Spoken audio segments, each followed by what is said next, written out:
Bonjour à tous, bienvenue sur la chaîne. Alors on se retrouve pour la suite du remontage de la MBK.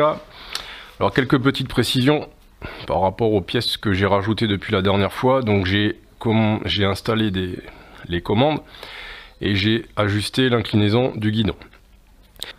Petit détail concernant le vérin de direction, alors l'objectif avec cette machine là, et vu mon gabarit, c'est d'atteindre les 50 km/h sur le plat.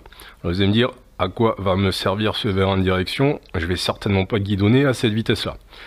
Ouais, sauf que en fait j'ai plus de butée pour la fourche, ce qui fait que le guidon est tombé à droite ou à gauche, et donc en fait ça me sert simplement pour tenir ma fourche dans l'axe. Merci la vache. Voilà, donc c'est esthétique et petite utilité, d'accord. Là j'ai plus besoin de bloquer ma roue pour que ma fourche ne culbute pas.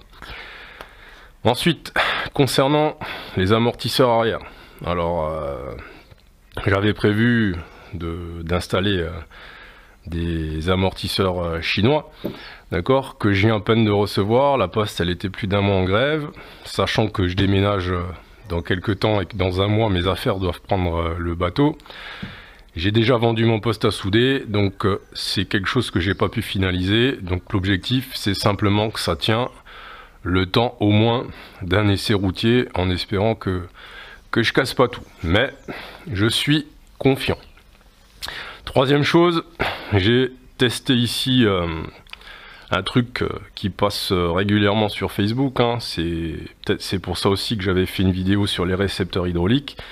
C'est réalisé donc un assistant de freinage hydraulique. Donc normalement c'était prévu pour le frein arrière. La durite n'étant pas assez longue, j'ai fait des tests sur la roue avant. Alors là le montage il est pas bon, puisque cette partie là normalement doit être fixée sur la partie fixe de la fourche. Là je l'ai juste mis en place pour faire des essais.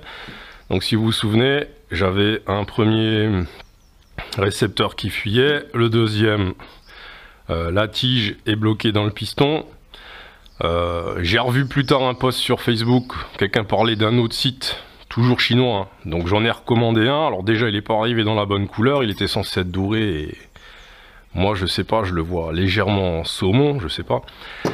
Et bah celui-là, il avait l'air de fonctionner, je l'ai installé pour tester, j'ai freiné 2 fois et puis il pisse l'huile aussi, d'accord. Donc ça va être redémonté, ça va être juste mis en position histoire que ça m'embête pas.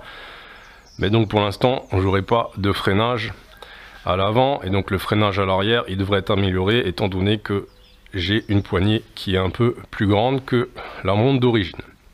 Voilà grosso modo pour les détails que je voulais vous donner. Et là maintenant, qu'est-ce qu'on va faire? Objectif aujourd'hui, c'est remonter la roue arrière et mettre en place le moteur pour faire des essais de démarrage et régler le carburateur pour voir si, avec le gicleur plus petit que j'ai monté, si ça tourne de mieux. Voilà. Donc sur ce, je vous laisse en images et en musique et je vous souhaite un bon visionnage. A plus les amis.